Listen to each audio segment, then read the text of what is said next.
मेरे प्यारे बच्चों, यहाँ पर हम लोग ट्रांसलेशन को स्टार्ट करेंगे। आप सभी के सामने एक स्टोरी लिखी हुई है और इसे हम लोग आज ट्रांसलेट करने वाले हैं। आप किसी भी क्लास में हो, ठीक है, प्रत्येक क्लास के लिए ये वीडियो इम्पोर्टेंट है। एक बार की बात है, एक घर में आग लग गई। घर में से सभी लोगों को निकाला गया।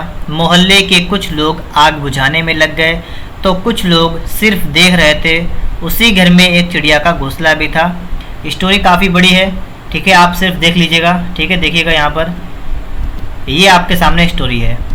चलिएगा इसे इंग्लिश में ट्रांसलेट करते हैं। एक बार की बात है, आप सभी जानते होंगे कि एक बार की बात है, इसे हम लोग इंग्लिश में किस तरीके से लिखेंगे। एक बार की बात है, वंस अपॉन ए टाइम। क्या लिखेंगे आप लोग? Once upon a time. इसका मतलब क्या होता है? एक बार की बात है। जब कहीं भी आपको ये लिखा हुआ मिल जाए तो आप क्या लिखेंगे? Once upon a time. एक घर में आग लग गई। देखिए, आग लग गई, इसका मतलब जो घर था उसने आग पकड़ ली। यहाँ पर लगना की स्पेलिंग कुछ नहीं लगेगी, यहाँ पर होगा आग पकड़ना, ठीक है। आग लगना नहीं, आग पकड़ना। तो यहाँ पर किस तरीके से बनाएंगे? एक घर में लिखेंगे ए हाउस। पकड़ना क्या होती है? कैच। तो कैच की सेकेंड फॉर्म होगी कॉट। तो क्या हो जाएगा? ए हाउस कॉट क्या? आग। तो आग को कहते हैं फायर। तो क्या हो गया? A house cot fire. एक घर ने आग पकड़ ली, मतलब एक घर में आग लग गई। घर में से सभी लोगों को निकाला गया। किसे निकाला गया? सभी लोगों को। सभी लोगों की क्या होगी? All the people. क्या लिखेंगे? ऑल द पीपल, ठीक है। और लिखा है निकाला गया, इसका मतलब पैसिव। क्या बनेगा? पैसिव में बनेगा। तो ऑल द पीपल। अब देखिए, ढेर सारे लोग हैं तो इसे हम लोग वाज या वर क्या लगाएंगे? तो वर लगाएंगे। और पैसिव वॉइस में थर्ड फॉर्म लगती है। तो निकाला गया, निकालना की यहाँ पर क्या होगी? इवेक्वेट। इवेक्वेट का मतलब होता है निकालना। EVACUA, ठीक है, CUA होगा यहाँ पर। EVACUATE। और थर्ड फॉर्म तो आपका डी लग जाएगा, इवेक्वेटेड। तो ऑल द पीपल वर इवेक्वेटेड। और कहाँ से? घर से। तो घर से बाहर निकाल दिए गए, मतलब घर से अलग कर लिए गए। और जहाँ पर अलग करने वाली बात आती है वहाँ पर से की अंग्रेजी क्या होती है? फ्रॉम। तो हो जाएगा फ्रॉम द हाउस। आगे देखिए, मोहल्ले के कुछ लोग आग बुझाने में लग गए। मोहल्ले के कुछ लोग, तो पहले इतने बनाएगा, मोहल्ले के कुछ लोग। तो some people of the locality. क्या हो जाएगा? लिखेंगे सम पीपल, मतलब होता है कुछ लोग। और कहाँ के? ऑफ द, मोहल्ला की क्या होती है? लोकेलिटी, ठीक है। अगर आपको पता ना हो तो आप लोग इसे याद करते जाएगा, आपकी इंग्लिश बहुत अच्छी हो जाएगी।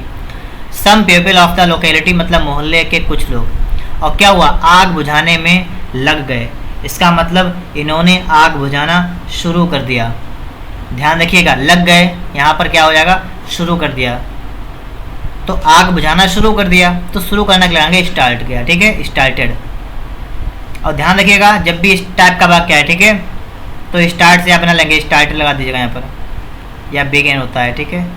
तो क्या हो गया? Some people of the locality started माने शुरू कर दिया बुझाना।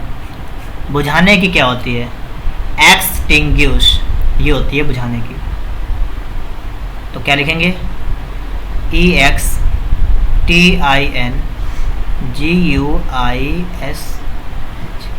अब देखिएगा, यहाँ पर भी आपकी वर्ब लग गई है, ये भी वर्ब है।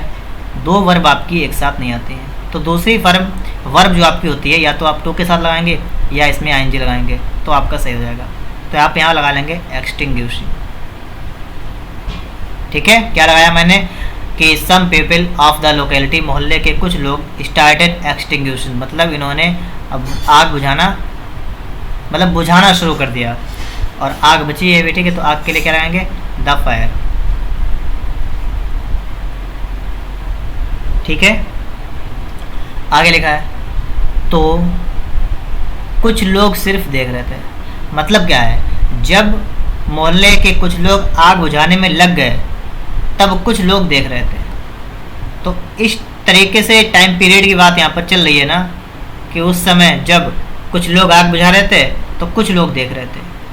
तो यहाँ पर तो कि अंग्रेजी आप यहाँ पर वाइल लगाएंगे। ठीक है, जब ये काम हो रहा था तब कुछ लोग देख रहे थे, तो आप लिखेंगे वाइल, कुछ लोग। फिर लिखेंगे आप सम पीपल। सम पीपल मतलब कुछ लोग सिर्फ देख रहे थे। तो वर देखना होती है, लुक या सी या वॉच।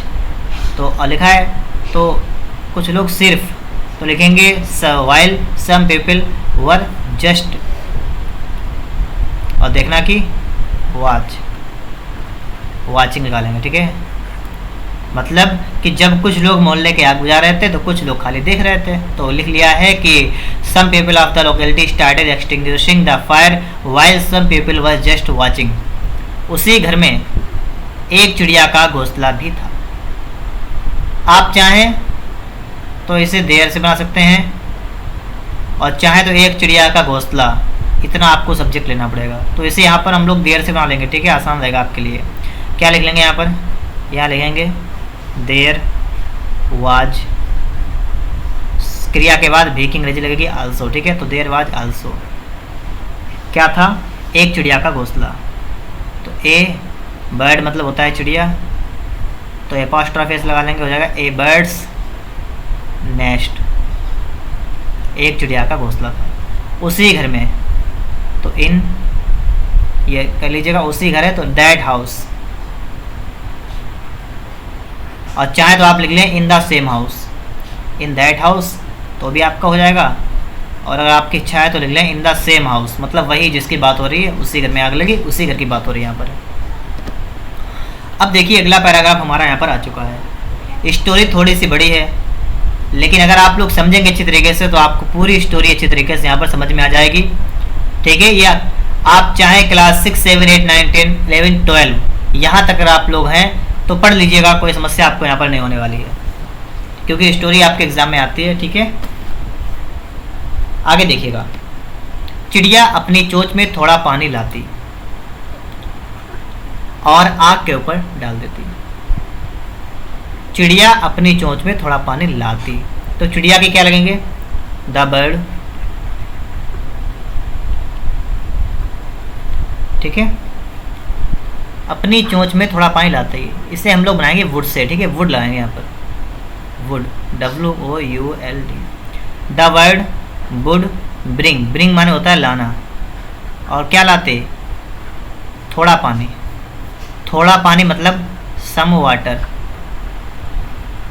ठीक है, अपनी चोंच में, तो इन माने होता है में, और अपनी चोंच तो अपने के लिए लोगी कि इट्स। ठीक है, इट्स बीक मतलब होता है चोंच। अगर आपको स्पेलिंग याद ना हो तो आप लोग इसे याद करिएगा। ठीक है, इन इट्स बीक मतलब अपनी चोंच में थोड़ा पानी लाती, और तो एंड क्या करती? आग के ऊपर डाल देती। आग पर डाल देती, तो डालने के यहाँ पर क्या लगाएंगे? पॉर, POU, एंड पॉर। ठीक है, और किसके ऊपर? आग के ऊपर, ऑन द फायर। मतलब क्या था कि चिड़िया जो है वो उसने देखा आग लग गई, तो चिड़िया ने आग बुझाने का प्रयास शुरू कर दिया। चोंच में पानी लाती थी और आग के ऊपर डाल देती थी। लेकिन क्या लिखेंगे? बट आग बुझ ही नहीं रही थी। आग, द फायर। ठीक है, और नहीं रही थी लिखेंगे वाज नॉट, क्या लिखेंगे? आग बुझ ही नहीं रही थी, मतलब देखिए चिड़िया प्रयास कर रही थी लेकिन आग बुझ ही नहीं रही थी, पैसिव वॉइस बनेगा इसका भी, ठीक है। तो पैसिव बनाएंगे the fire was not being लगाएंगे, ठीक है, ठीक है। क्या हो जाएगा, the fire was not being, और बुझना क्या होती है, एक्सटिंग्विश, ये पैसिव बन रहा है, ठीक है, तो लिखेंगे extinguished. The fire was not being extinguished लिखा है, लेकिन फिर लिखेंगे बट।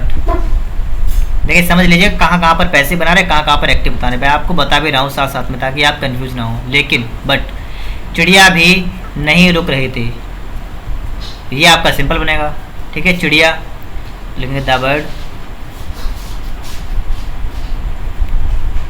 वाज, और चिड़िया भी नहीं रुक रही थी तो वाज आल्सो, आल्सो होता है भी, not, the word was also not, और रुक रही थी मतलब स्टॉप, तो स्टॉपिंग, क्योंकि रहा है रही लगा ना यहाँ पर, और एक्टिव है तो आपका इसीलिए यहाँ पर आईएनजी लगा दिया। लेकिन यहाँ पर जो इससे पहले था ना, आग बुझ रही थी, तो ये पैसिव वॉइस बना है, इसलिए यहाँ पर वाज बीइंग लगाया, तो थर्ड फॉर्म आपकी आ गई। आगे लिखिए, वो बस अपनी चोंच में पानी भरकर लाती और आग में डाल देती, ये भी बुट से बनेगा आपका, ठीक है। वो किसकी बात हो रही है, चिड़िया की, तो चिड़िया के लिए वो की अंग्रेजी क्या लगाएंगे हम लोग यहाँ पर, इट लगा लेंगे, ठीक है, इट। तो क्या लिख लिया हमने, इट बस अपनी चोंच में पानी भरकर लाती, वुड, और यहाँ बस लिखा है ना, तो लिख लेंगे जस्ट, इट वुड जस्ट, क्या करती, पानी लाती भरकर, तो ब्रिंग, ब्रिंग माने होता है लाना, और क्या लाती, पानी, तो ब्रिंग वाटर, और कहाँ लाती, अपनी चोंच में, इन इट्स बीक, ये तो आपको पता लग गया होगा, ठीक है, इन इट्स बीक, और क्या करती, एंड आग में डाल देती। डालना क्या होगी, पावर में बता चुका इससे पहले, ठीक है, और कहाँ, आग में, तो इन नहीं ऑन लगाएंगे, ठीक है, ऑन द फायर। ओके, दो पैराग्राफ हमारे बन चुके हैं, इंग्लिश में ट्रांसलेट हो चुके हैं। तीसरे की तरफ बढ़ते हैं। देखिएगा, चिड़िया को बार बार मेहनत करते देख, कौवा को देखकर, कौवा उसको देखकर हंसने लगा। यहाँ तक देखिएगा, चिड़िया को बार बार मेहनत करते देख, तो देखना क्या होती है, सी, लुक, वॉच, तो लिखेंगे सीइंग, मतलब देखकर, और किसे देखकर, चिड़िया को, द बर्ड, मेहनत करते, तो लिखिए मेहनत करते क्या हो जाएगी, वर्किंग हार्ड लगा लीजिएगा, ठीक है, वर्किंग हार्ड। क्या हुआ, सीइंग द बर्ड, पक्षी को देखकर, चिड़िया को देखकर, ठीक है, वर्किंग हार्ड, मेहनत करते, और बार बार, तो बार बार का मतलब देखिए रिपीट हो रहा ना काम, तो आप रिपीटेड या अगेन एंड अगेन लिख सकते हैं, अगेन एंड अगेन। क्या हुआ, seeing the bird working hard again and again, चिड़िया को बार बार मेहनत करते देख। क्या हुआ, कौवा उसको देखकर हंसने लगा। कौवा क्या होगी, द क्रो, क्रो मतलब होता है कौवा, और हंसने लगा, मैं आपको बता चुका हूँ, अगर इस टाइप का वाक्य है ना, तो स्टार्ट से आप बनाएगा, स्टार्टेड, तो द क्रो स्टार्टेड, इसने शुरू कर दिया, क्या शुरू कर दिया, हंसना, तो लाफ, LAUGH। और मैंने आपको बताया दो वर्ब आपके साथ साथ नहीं आएंगे, तो आप इसमें ING लगा लीजिएगा और लाफिंग कर लीजिएगा। तो क्या हो गया, द क्रो स्टार्टेड लाफिंग, उसको देखकर, इसका मतलब हुआ उस पर हंसने लगा, क्योंकि देखना कि पहले लगा चुके हैं हम लोग यहाँ पर। तो हम क्या करेंगे, यहाँ पर लिखेंगे एट, चिड़िया के लिए आप क्या लगाएंगे, उसको देखकर, हर लगा लीजिएगा, कोई दिक्कत नहीं है, ठीक है। तो लाफिंग एट हर, इस तरीके से आप इसको कर लेंगे। आप चाहें, देखिए इट की बात हो रही थी ना यहाँ पर, हमने चिड़िया के लिए इट लगाया था, तो आप चाहें इसके लिए इट लगा सकते हैं यहाँ पर, ठीक है। फिलहाल ये भी चल जाएगा आपका यहाँ पर। और बोला, एंड सैड। अब देखिए यहाँ पर क्या बोला, लिखा है तेरी, एक मिनट यहाँ देखिएगा, तू पागल है क्या। क्या बोला, चिड़िया तू पागल है क्या, यहाँ पर कॉमा लगा लीजिएगा, ठीक है। चिड़िया लिखेंगे बर्ड, तू पागल है क्या, तो ऐसे लिखेंगे आर यू, मैड मान होता है पागल या क्रेजी, तो क्रेजी लिख लीजिएगा क्वेश्चन मार्क, ठीक है। क्या हुआ, आर यू क्रेजी, मतलब क्या है, कौवा चिड़िया से कह रहा है कि क्या तू पागल है, आर यू क्रेजी। आगे क्या लिखा है, तुझे क्या लगता है, लिखेंगे what do you think, what do you think, मतलब तुझे क्या लगता है। ये बात इसने बोली है ना, तो कॉमा इन्वर्टेड कॉमा होती है बात वाली, ठीक है, जो बोली वाली बात होती है, तो ये कॉमा यहाँ पे लग जाएगा, यहाँ पर इन्वर्टेड कॉमा इस तरीके से लग जाएगा। अब ये बात चलेगी कि बर्ड पक्षी, आर यू क्रेजी, क्या तू पागल है, व्हाट डू यू थिंक, तुझे क्या लगता है, ये घर इतना बड़ा है, ये घर मतलब दिस हाउस इज, इतना बड़ा है मतलब सो बिग, सो माना इतना, तो क्या हो जाएगा, this house is so big, ये घर इतना बड़ा है, एंड तेरी चोंच इतनी छोटी है, तेरी चोंच मतलब your big is so small.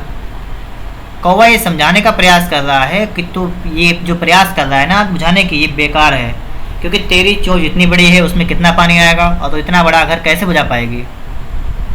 आगे क्या लिखा है, तुझे क्या लगता है, तेरे बुझाने से आग बुझ जाएगी, तुझे क्या लगता है, फिर से वही बात, what do you think,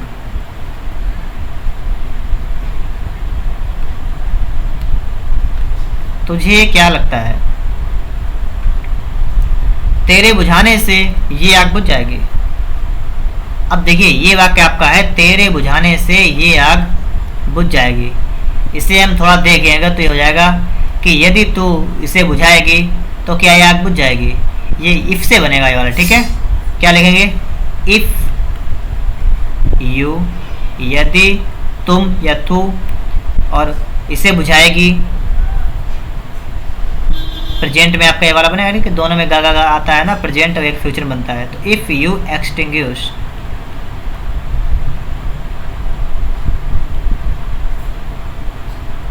it, if you extinguish it मतलब यदि तू इसे बुझाएगी, तो के लिए कॉमा लगा दिया, दिस फायर विल बी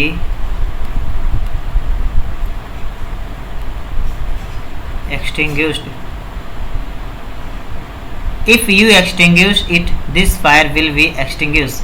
कहने का मतलब है यदि तू इसे बुझाएगी तो क्या ये आग बुझ जाएगी, और आग बुझ जाएगी तो ये वाला पैसिव आपका बना है, ठीक है, और ये वाला आपका है पास्ट इंडेफिनिट में, ये आपका फ्यूचर में बनता है, ठीक है, लेकिन यहाँ पर आपका पैसिव में बना हुआ है, क्योंकि आग बुझेगी तो आग को बुझाने वाला दूसरा कोई होगा, किसी अन्य व्यक्ति के साथ बुझाए, मतलब किसी अन्य व्यक्ति के द्वारा बुझाई जाएगी, इसलिए यहाँ पर हमने जो है थर्ड फॉर्म का इस्तेमाल किया है, तो विल बी एक्सटिंग्विश्ड यहाँ पर लिखा गया है, पैसे बनाया गया आपका है। समझ में तो आप सभी क्या गया होगा यहाँ पर भी, ठीक है।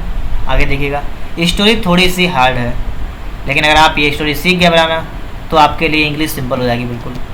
लास्ट आपका पैराग्राफ बचा हुआ ऐसे भी देखिएगा, चिड़िया ने कहा, ये तो बना लेंगे आप लोग, क्या लिखेंगे, द बर्ड सेड, चिड़िया ने कहा, क्या लिखेंगे, the bird said, comma inverted comma, हाँ एस, ठीक है।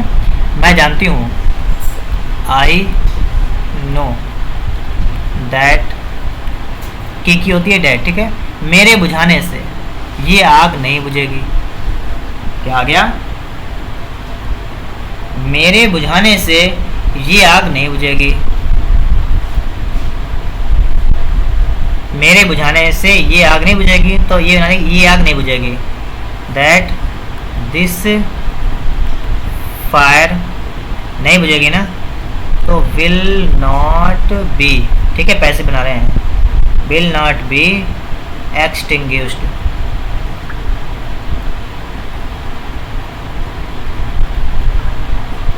और मेरे बुझाने से, तो बाई मी लगा लीजिएगा, ठीक है, बस, क्योंकि यहाँ पर बात बुझाने की गई है मेरे बुझाने से, ठीक है। तो अगर आप चाहें कि या ऐसे लिखते हैं कि that this fire will not be extinguished, मतलब ये आग नहीं बुझेगी, बाय मी मतलब मेरे द्वारा, और यहाँ लिखा मेरे बुझाने से। अगर आप इसको ही बनाएंगे तो क्या हो जाएगा, वाई मी एक्सटिंग्विशिंग, क्या लिखेंगे, वाई मी एक्स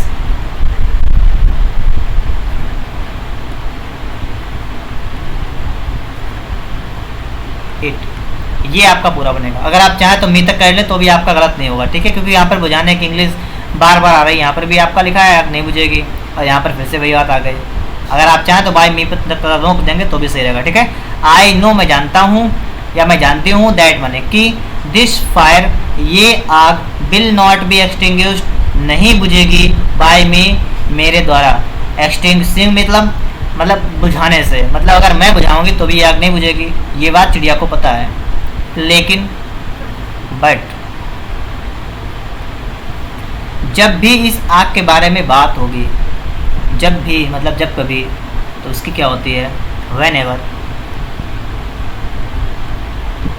मतलब जब कभी या जब भी इस आग के बारे में बात होगी, तो इसे बना देंगे हम लोग देयर से, क्या लिखेंगे, देयर विल बी टॉक, मतलब बात होगी अबाउट दिस फायर, क्या है, बट मान, लेकिन, व्हेनेवर, जब कभी भी, देयर विल बी टॉक, मतलब बातचीत होगी, अबाउट दिस फायर, इस आग के बारे में जब भी बात होगी, तब, तो क्या लिखेंगे, देन, मेरा नाम, माई नेम, आग बुझाने वालों में होगा, मेरा नाम आग बुझाने वालों में होगा। तो क्या हुआ, मेरा नाम लिखा, माई नेम, ठीक है, आग बुझाने वालों में होगा, माई नेम विल बी, ठीक है, माई नेम विल बी मतलब मेरा नाम होगा, किनके बीच, आग बुझाने वालों में। तो इसको हम किस तरीके से बनाएंगे, एमोंग दोज, मतलब उन लोगों में मेरा नाम होगा, हु एक्सटिंग्विश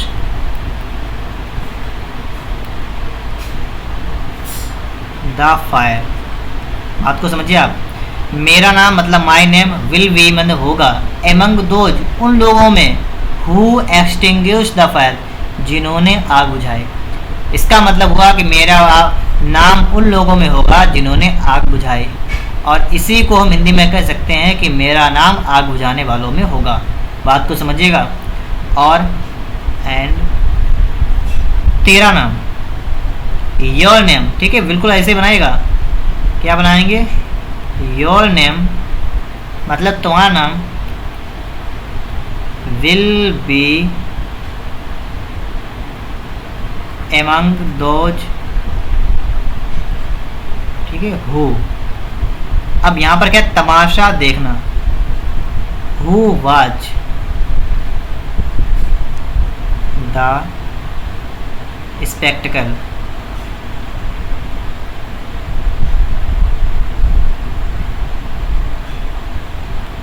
SPECTACLE, ठीक है, क्या लिखा है, SPECTACLE, ओके, स्पेक्टिकल होगा यहाँ पर। इस तरीके से आप लोग यहाँ पर स्टोरी को ख़त्म करेंगे। उम्मीद करते हैं यहाँ तक आप सभी को अच्छी तरीके से समझ में आ गया होगा। अगर आप सभी को वीडियो पसंद आई है तो आप लोग इसे लाइक करिएगा। चैनल पर यदि आप लोग पहली बार आए हैं तो आप लोग चैनल को सब्सक्राइब भी कर लीजिएगा। यहाँ पर आपको इंग्लिश के बारे में अच्छी तरीके से नॉलेज मिलती रहेगी। चैनल को सब्सक्राइब नहीं किया है तो सब्सक्राइब अवश्य करिएगा। मिलते हैं नेक्स्ट वीडियो में नेक्स्ट टॉपिक के साथ।